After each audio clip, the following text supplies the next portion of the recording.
Well, hello everybody. Happy New Year, everybody. Welcome to 2023. My name is Ian, and today we are having another episode of ShareNet, and we will continue the topic of meeting the team. And today we have Louise Gaudry. Hello, Louise. How are you doing today? Hi, Ian. Thank you for having me. It's good to be here. Awesome. So today's episode is all about you. So our viewers would love to hear your side of story, what it's like to be here at RCD. Sure. So I'll start with our usual questions. So Okay. first of all, what is your official title here at RCD? Currently, it is the SIL coordinator, and SIL stands for Supports for Independent Living, which is one of our present two employment community participation focused projects. Okay, awesome.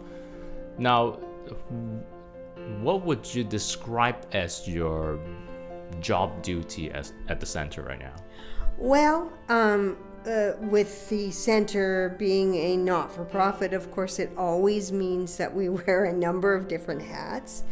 I have been here since 2011, and my project has taken various forms in that time.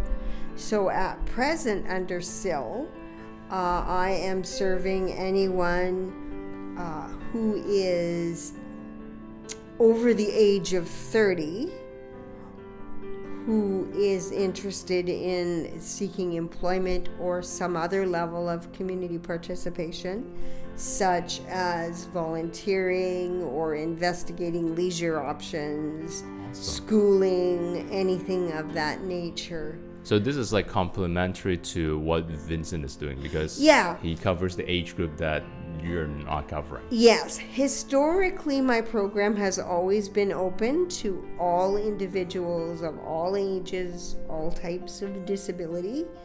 For the time being, we have Vincent's program, which is complementing and has some services that my project is not able to offer. And so, not-profit being non-profit, we never know where things may be in the future. But oftentimes as well, Vincent and June may find that someone is not suited for their project for whatever reason, even though they may be, under the age of 30. And at that point, then I am invited to see if I can assist them, and I'm more than willing to do that. Very cool. And folks, just so you know, if you want to take a look at Vincent's episode, it's the episode right before this one, back in December of 2022. Be sure to check that out if you haven't done so already. Okay, very cool. Now, let's go back a little bit, go back in time, Louise. Okay. How did you get started here at RCD?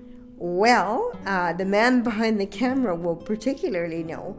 Back in 2011, I at that point was also doing a federally funded project, such like Vincent is currently doing a federally funded project. Ian and I were both hired to deliver the then funded project, which at that point was called Resources for Career Development. And our focus was that we had individuals, a certain number of individuals that we were seeking to find employment. And employment in those days was 20 hours a week or more. And we also did a employment circle. In the present, that has expanded under my program now, has expanded to mean I can, as I mentioned, I can assist you if you're interested in volunteering or other things, which would have been different back then. And the career circle has become my current work or community participation class, affectionately known as Job Club as well. Yeah, so it evolved a bit, added in more stuff, and now it's, well, we're also at the new place, because back then I remember we were still at the old center, right? We were, but we were a great team. Oh, definitely. Yep. And still are. Yep, for sure. Yes. Since then, I've moved on to a more technology side of RCD, but it's good to see Vincent and you still helping actively our community, especially those who are looking for jobs. Mm-hmm. Thank you. What do you like about RCD? You've been around here since you said 2011. Yeah. So Okay. yeah. What do you like about RCD? You know what? What I like. Well, there's many things I like about RCD. I, of course, am a person with a disability myself, and so I share the center's passion of individuals with disabilities being very self-directive in terms of, you know, wanting to participate in society and how they want to participate in society.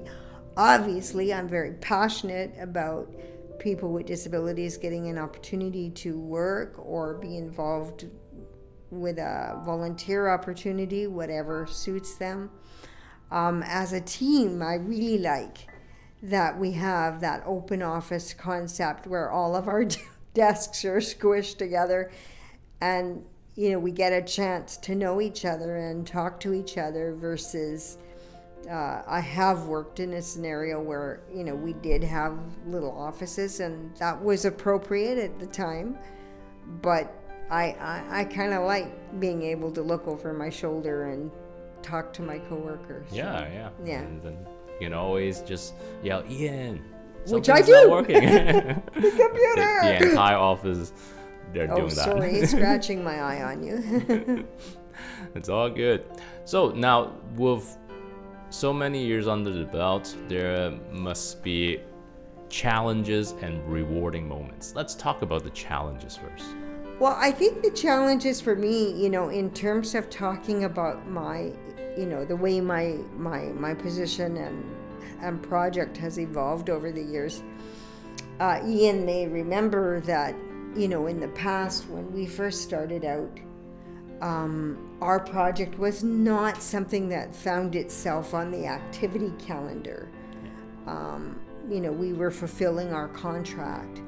And for me, I found that I felt a little less connected, and sometimes almost like people forgot I was doing that work because it wasn't on the activity calendar. Now the work class or job club is. And so for me, I have found that makes me feel more connected to the rest of the team, right, which is a good thing. Right.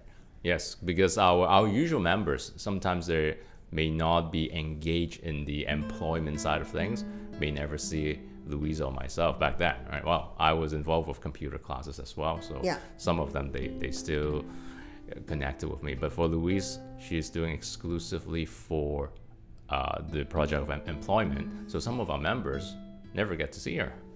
Yeah, although at present, I do help with the reading and writing classes as well, right. And we did some stuff in the past. Right.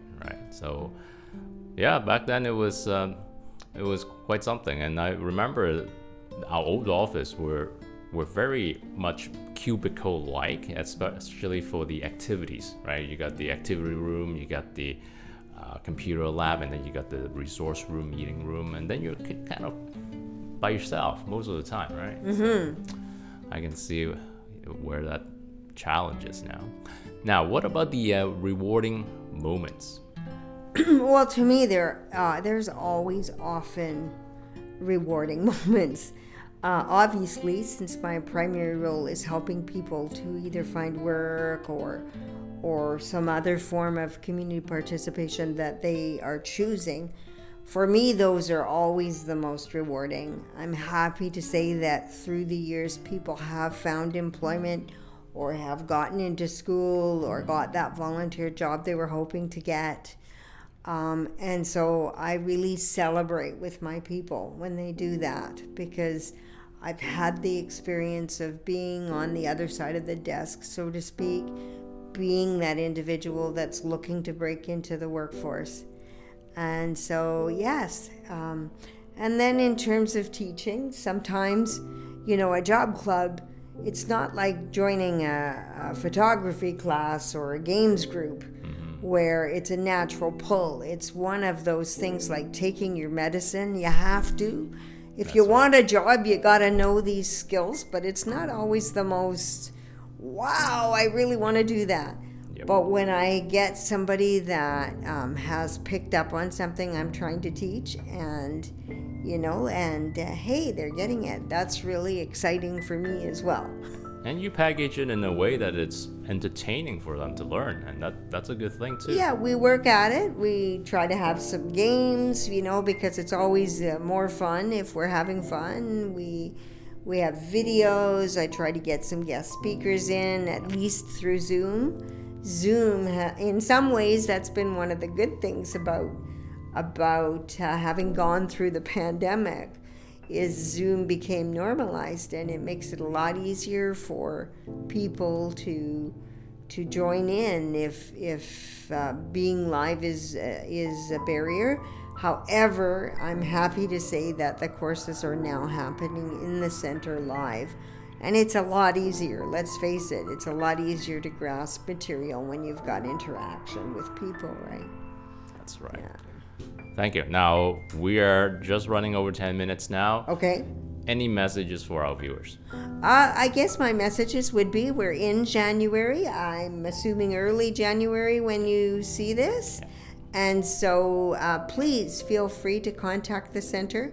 If you need assistance finding employment, you're not sure which program you may fit in, give me a call. I'm happy to help you sort that out.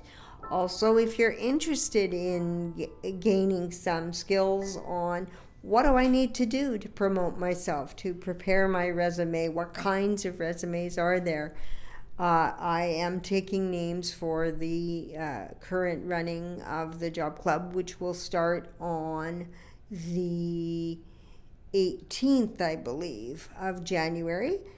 And I would love to see you. Thank you, Louise. And thank you, dear viewers. Thank you for sticking around for the entire episode. Thank you, Louise, for coming on today. Thank you for having me. Now, we'll be back in 2 weeks, and we'll have another staff member to come here to talk to you about their backgrounds and what they do at the center. Thank you all. I'll see you next time. Bye.